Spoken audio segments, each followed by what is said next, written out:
Hey, we're back with another one. Let's go. Let me ask you a question, Dr. Umar. Are you totally against interracial relationships? I am totally against it, and I want to make sure you understand why. It's not because... Cut it out. Listen to Dr. I'm totally against it. Totally against interracial. Dr. Umar be wildin'. Again, though, Dr. Umar don't get no real press from any of the true white media. He only gets it from certain medias. But, you know, white media gets their press. They let their people come on. Nick Wintez, you know, Donald Trump, people like that. People that we feel like are against us. So, you know, I don't think... I never heard Dr. Umar say he's against white people. He's just very pro-black. Cut it out, Envy. Don't do that, Envy. I'm going to have a serious We have a name conversation. for it. We have a name for it. Okay. The Snow Bunny Crisis. Okay. I'm against the Snow Bunny Crisis. And I want your white listeners to understand. Because people be trying to say stuff like, he's the black Hitler. I'm not the black Hitler.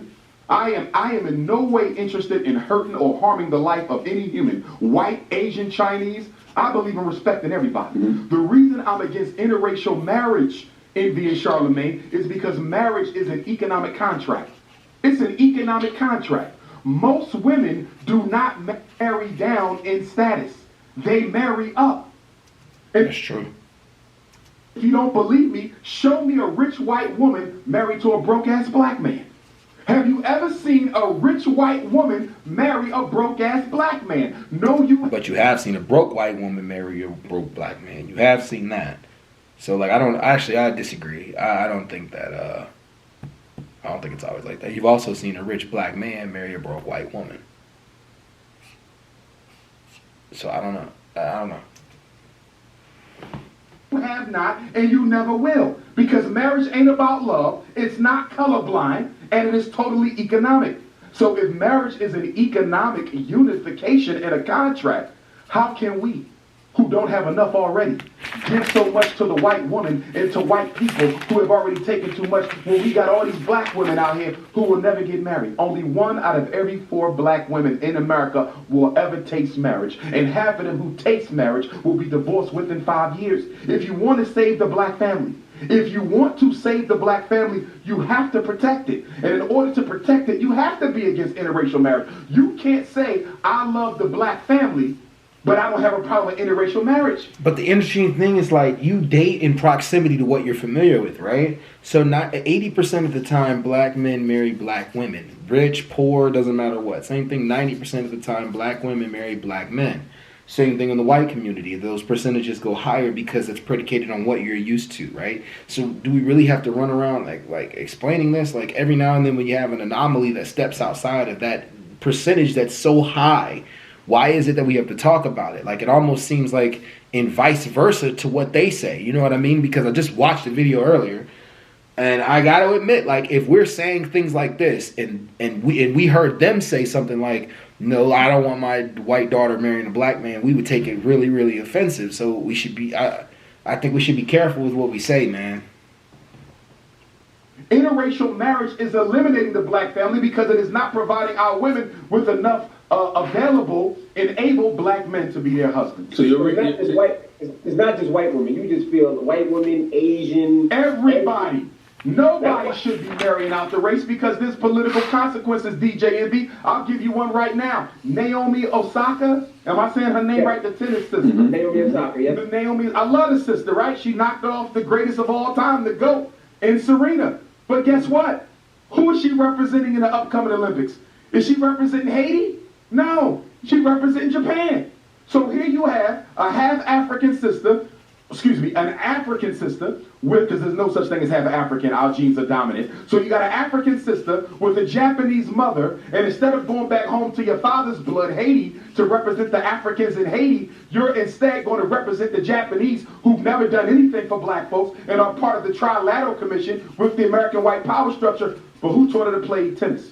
Did her Japanese mother teach her to play tennis, or did her black Haitian father teach her to play tennis? Her black Haitian father taught her to play tennis. It's the African DNA. It's the African ancestors in that girl that's responsible for her tennis success. But instead of representing us, she will go represent the Japanese. Well, this is what you got to deal with when you make mixed race African children. I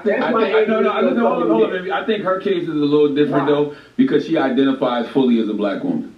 She definitely does. So if you identify fully as a black woman, Charlamagne, why is she not representing Haiti? I get it, but that's a little asterisk. Because because she's putting her money in the black causes, she puts her money in the black organizations. She got a black boyfriend. Like she stands up for black causes. See what Haiti going through? Oh, 100%. 100%. You know what? I don't even know Haiti got a tennis team, so I don't know. To be honest with you. They don't have to have one. She will win the whole thing. But here's the point. If you look at the political situation that America and France has Haiti in, that they've been in since the Haitian Revolution of 1791, if you look at the fact that the children are being raped, robbed, stolen by whites, if you look at the fact that America and France have sabotaged the Haitian economy and the Haitian society, if Naomi was to represent Haiti one time, she can go back and represent Japan next time. But if she was to represent Haiti just one time, it would shine a light on all the injustices that the U.S. government and the French government are inflicting upon our brothers and sisters in Haiti. And it will demand from the international community some answers and some changes. She has a chance to almost rescue an entire nation of people, and she won't do it because she's going into the Japanese blood. Then why she not doing it, brother? I'm not saying. Yeah, Dr. Umar calling it out though. Like we do owe. Like that's the thing about black people. We've been through so much in the diaspora that we see our people in so many different struggles, and we want our people to do so much better, man. We want so much better for them. And in some ways, we kind of owe an obligation to our ancestors that paved the way for us to be able to sit on these platforms and say the things that we say. We owe our ancestors that due diligence to be able to go back and help with our people. So Dr. Umar has a point. Like I would say the same thing in the white community if they really wanted to. They owe their ancestors to upkeep what they've been doing, and we owe our ancestors to help our people build ourselves up. I don't see nothing wrong with that. Man, she hasn't. To be honest with you, she hasn't what? She not representing Haiti? She has not represented Haiti, but she speaks out against so many black issues. She probably has spoken on Haiti. I don't know. Charlamagne. But I do see her speak out a lot in regard to black issues. Okay, but until she speaks out for the Haitians, and until she do something significant for her father's people who are responsible for the talent that she got, her father's people, her father who taught her how to play tennis in the first place, if it wasn't for a Haitian father, Charlamagne, she wouldn't be in that position. Show love to Haiti. The point that I'm trying to make. Look that up, Dad. I'm asking the white man to look something up. Why Charlamagne had to point out he was white?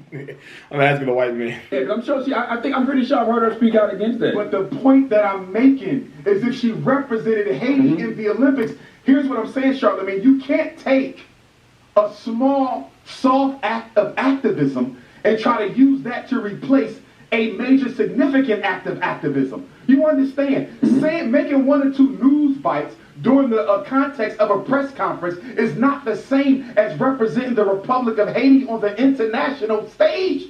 Even if she said something, I don't care about that. You had a chance to represent the people who are responsible for you being who you are, and you chose not to do it. I'm not knocking her. I'm a fan of her. I want to be clear. I'm not knocking my sister. In fact, I would probably have more criticism for her father because I want to know what you put in that little girl that has her running to Japan instead of Haiti to represent them in the Olympics. Here's the point I'm making. When you have mixed race African children, these are the types of issues you're going to have to deal with. Because until African people get out of the situation. She was born in Osaka. So that's why she has to play for them. Can I ask you a question, Envy?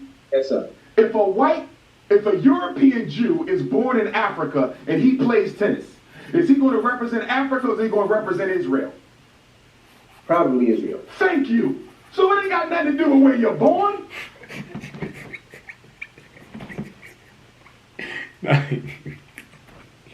Goddamn, wow, man. It's where your loyalty is. And until black people get organized, fellas, many of our mixed race children are going to identify with the other race because they're doing better than we Well, are. maybe she'll hear this and Take what you're saying I'm into sure she consideration. will. I'm not knocking her. I just want y'all to show. I just want y'all to see it does not benefit the black community to be having all these mixed race babies who are not loyal to us. I have nothing against mixed race. Because they are fully African, in my opinion. I was going to ask you that. What do you think? I have no problem with a mixed race African. I judge all black people. I don't care if you're from Africa, because I'm a Pan-Africanist, so it's all one family for me. I don't care if you're in the Caribbean, Brazil, Europe, Australia, the continent, Canada. Two things. Are you biologically black, and are you psychologically black? And when I say psychologically black, do you identify with your primary race? Naomi does. You understand? Yeah. So if you are psychologically black and you are biologically black, I treat you no different. I don't care if you high yellow with green eyes or blue, black, purple. I don't get into this color game because I think part of the petty differences we have as a people is we over accentuate this light skin, dark skin, nappy hair, straight hair thing too much, and it's killing us. It's the blood. The first color on this flag is red for a reason. It's the blood that makes you African. So I would never mistreat a mixed race African. But I'll tell you one thing, I'm going to make sure they understand. You will not perpetuate the snow bunny crisis.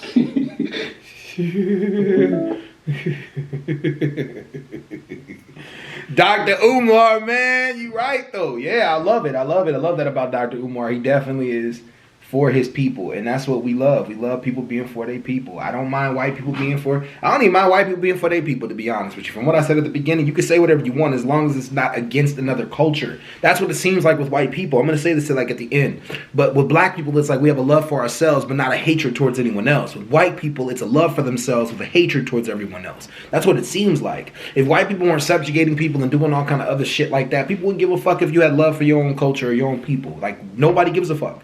You're supposed to. Nobody gives a fuck about people having love for the Asians. Asians will literally come here and make money and send money back to their people. Hispanics, the same thing. We don't have any hatred for them. Or, and I'm not saying we have hatred for white people either, but it's just like that extra push of negativity that white people push in within their love for each other. And that's horrible, But anyway, we out. Peace.